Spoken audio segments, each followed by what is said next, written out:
I gotta get this off my chest. I know somebody's listening.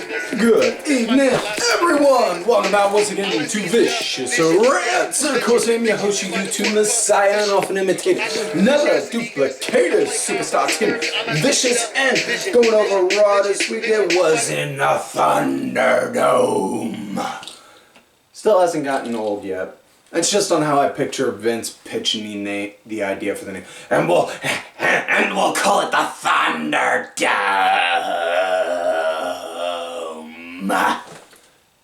Yeah. So before we get into that, we'll get into the news. News broke about, say, a day or two before the time of this recording. WWE posted it and made it official, saying that WrestleMania this year is going to be in Tampa, and they're going to be returning with a certain amount of fans and capacity. You know, no different than from what I'm imagining, something along the lines of like what we see on Dynamite or possibly on NXT, but they're going to have the pirate theme, which is really cool. The only downside is we ain't got Kairi Sane there to be there for the pirate theme. We don't have the pirate princess for the pirate theme. Yeah. They also did announce the location of the next 2 years for WrestleMania as well. WrestleMania 2022 is going to be on April 3rd, which is your beloved host's birthday as well. And it's going to be at the AT&T Stadium in Dallas, as well as Mania 2023 is going to be in LA. Which it was supposed to be there this year, but given everything that's going on in the world with COVID, travel restrictions, and all that shit, it kind of makes sense, you know? And this is in no way me towing the line or kissing ass or anything, but this is just in general with anything involving wrestling. This is one of the many things that I fucking love about wrestling is, you know, wrestling does the absolute best of making chicken salad out of chicken shit no matter what promotion or what show, you know? And that's one of the biggest things that's hands down got to be one of the best things that I absolutely love about fucking wrestling, man. You know, also I did forget to mention this at the beginning of the news info. They did say this year's Mania is going to be 2 nights as well, April 10th and 11th. It was originally supposed to be at the end of March, but now it's being pushed to April 10th and 11th. All good, you know? So, that said, now that we're done with the news, let's switch gears, talk about last week's SmackDown via the SmackDown Rewind and the big highlights from last week's SmackDown. Whoo, Nelly. Jey Uso officially declared himself for the Royal Rumble, said his intentions and his plans are simple. He's going to enter the Rumble, he's going to win the Rumble, he's going to challenge either Drew McIntyre or Goldberg, whichever wins, and then he's going to wind up winning the WWE title, so that way the family holds all the gold. After that, he put on he had a banger of a match against Nakamura, and like I said last week, it looks like they got Nakamura locked into the chamber, hammer pulled back, and they're getting ready to pull the trigger on him because now they're building up a solid feud between him and Roman Reigns. And I honestly am all for the idea of Roman versus Nakamura at WrestleMania. You know, I would fucking love that. Just putting it out there. Also, big highlights from last week's SmackDown. Potential heel tease from Apollo Crews. You know, doing a little dirty, underhanded tricking the win, grabbing a handful of tights on Sami Zayn. As well as Bayley had introduced her talk show segment, Ding Dong Hello, which, I'm not going to lie, I was a little conflicted because Bayley came out looking like a mix between a Karen and a really hot librarian, and I was so conflicted. I didn't know how to react. Whew. But yeah. Also Also, the biggest highlight from last week's SmackDown, hands down, has to be when Roman and Adam Pearce signed the contract to officially make the Universal title match happen. Roman signed then. Immediately after Roman signed, Pearce signed it. I was hoping. I've been waiting all night for you to do that.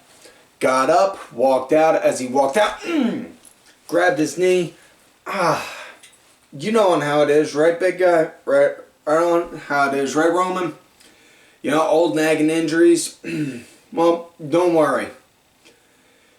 Standard clause in all WWE contracts is card subject to change.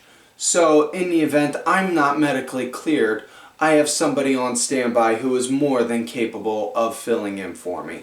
And then out comes Kevin Owens, and the look on Roman's face when that happens, like, that motherfucker, he just fucking pulled one on me. I'ma fucking kill him.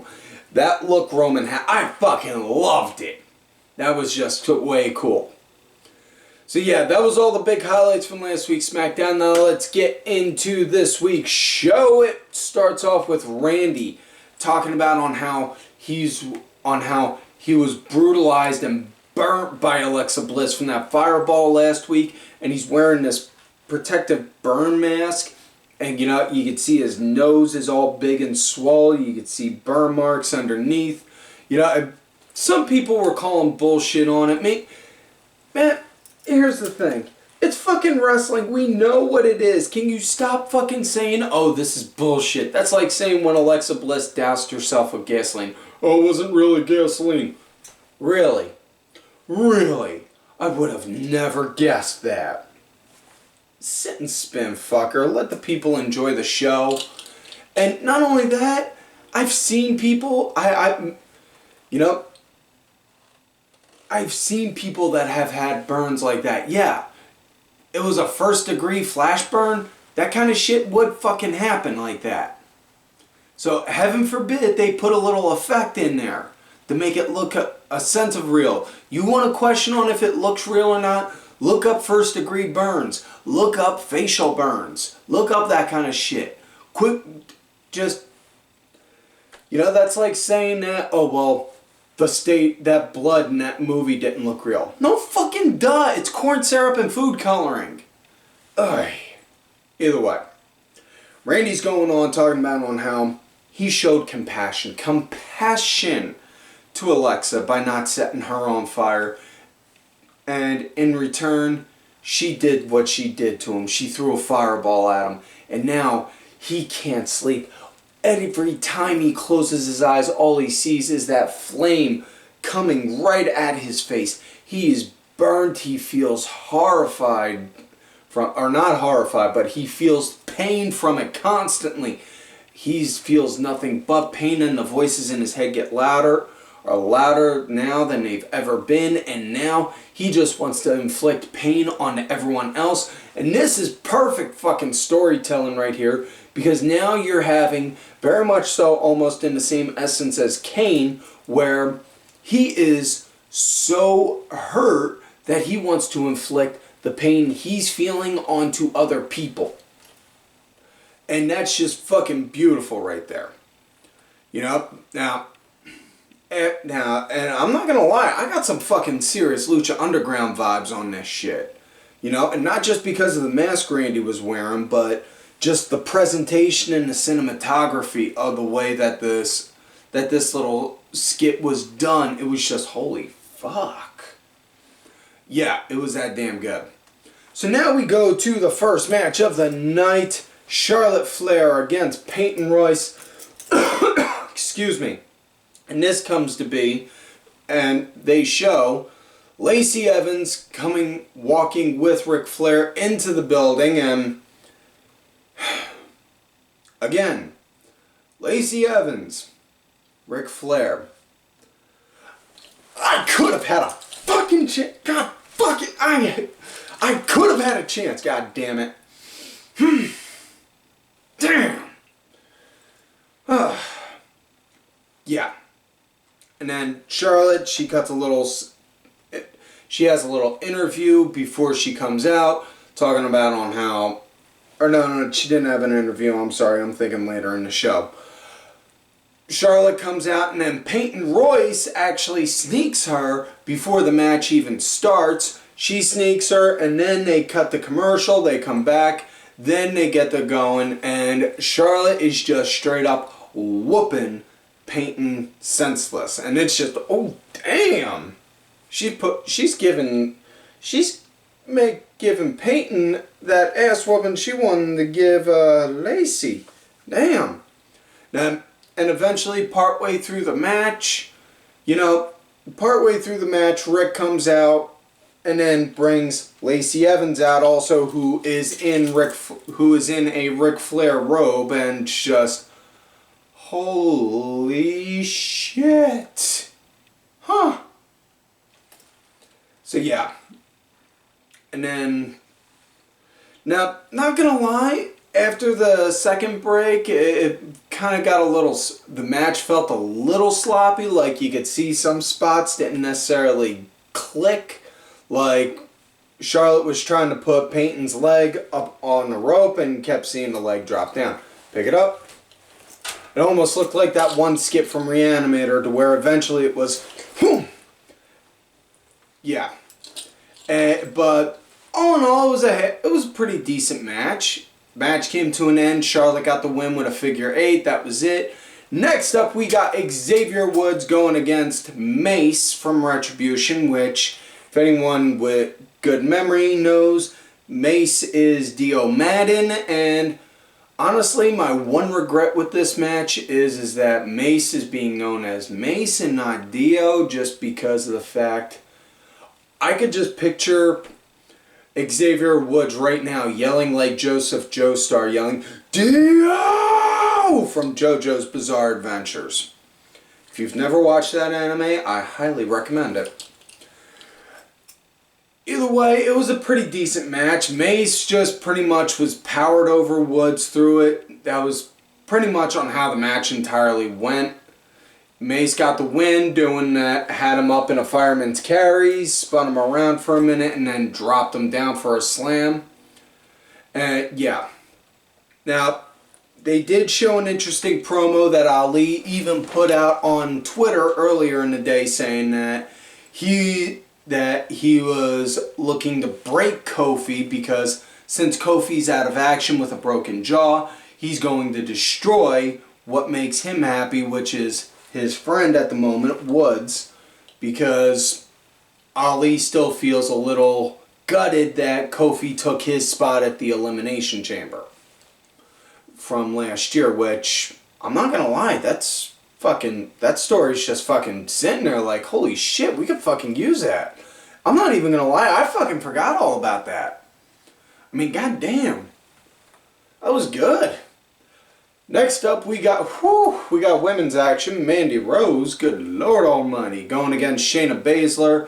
Nia Jax was on commentary, and Nia just kind of sitting there like, yeah.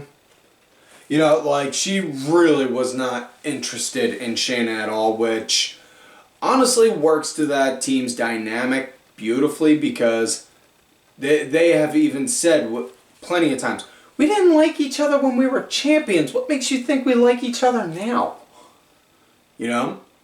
But Baszler just pretty much tore Mandy up as far as this match went.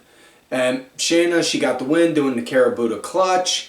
Afterwards, Shayna and Nia, they were squawking back and forth at each other. Next thing you know, Dana Brooke, who was ringside with Mandy, got a shot in on both of them. Threw Nia into Shayna, and then they ran off. So 10 get you 20, we're going to be seeing Dana Brooke versus Nia Jax next week. Next up, we got Pretty Ricky Ricochet going against AJ Styles, and god damn, this was a damn good solid match. I dug the shit out of this. Ricochet, and I give AJ a lot of credit on this because he is the elder statesman, and he let Ricochet lead the pace, lead and dictate the pace in this match, which I fucking loved. That was cool to see. And it was a damn good match, you know. Didn't have a lot of crazy high-flying spots and shit, you know. Much like what I'm sure most people would that are like die-hard fans go nuts for. Me, I don't go for the big high-flying super 500 flip shit. If you're going to do a giant splash on someone, do a giant splash. You don't need to do 20 flips to do it. That's just me, though. But either way, damn good match. I fucking enjoyed the shit out of it. Probably one of the cooler parts was when Ricochet went to go jump over to get AJ, who was on the outside. He landed and almost caught him, and he was just holding him, and the ref's just looking like, you better put him down, you better put him down, and he's counting, and then just almost, boom, drops him, puts his hands up, I put him down. Just like that, like, man, maybe you should give a little more detail next time if you're telling them to put someone down. Like, put them down gently. Don't you drop him. Don't drop him like a bowling ball, man. You know, but damn good match. I fucking enjoyed the shit out of this. This was hands down one of the highlights of the night.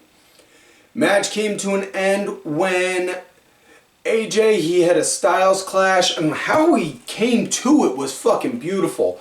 He got Ricochet up for a powerbomb, bounced him off the rope, caught him, and then hooked him for the Styles Clash, hit him 1, 2, 3, that was it. Next up, we got 6-man tag action. Lashley, Shelton Benjamin, Bobby Lashley, Shelton Benjamin, and Cedric Alexander going against the Lucha House Party and Matt Riddle. And, well, this is episode 420, so feel like I should probably state this part loud and clear. The stoner community should seriously feel ashamed that Riddle is who represents them in the wrestling world. That's all I'm going to leave it at. Either way, as far as the match went, you know, the big major storyline in this match was hands down the in-house fighting between Cedric and Shelton Benjamin, and Bobby Lashley like trying to play peacekeeper like, guys, can we just do the fucking match? All the while, Shelton's trying to do work, but, you know, Cedric's being like that little brother that's annoying and doing, I'm not bothering you, I'm not touching you, I'm not touching you, I'm not touching you, I'm not touching you. Mom, I didn't do it! He's being like that. And I know that from first-hand experience, being the youngest in the fucking family. But yeah, Cedric, he was very much so being pompous and full of himself. You know, trying to basically show off like he was the alpha of the group. And